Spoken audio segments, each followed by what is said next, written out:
Gure herrialdea ez da paseportea edo nortasun agiri hutsa.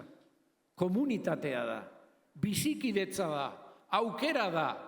Gure herria gutariko bakoitzaren bihotzean dau. Eta hala sentitzen dugun eta harekin konprometitzen garen neurrian existitzen da. Gure herria ez da paper bat. Gure herria gure artean eraikitzen duguna da. Hori eitzeko hainbatera daude.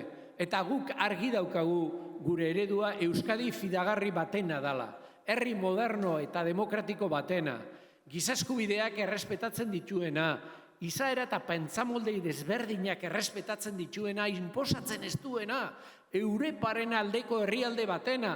Funtzionatzen duena, erantzuten duena, fidagarria den herrialde bat, eta hori zaindu behar da, horretan dihardugu, eta zeregin horretan jarraituko dugu guztiok.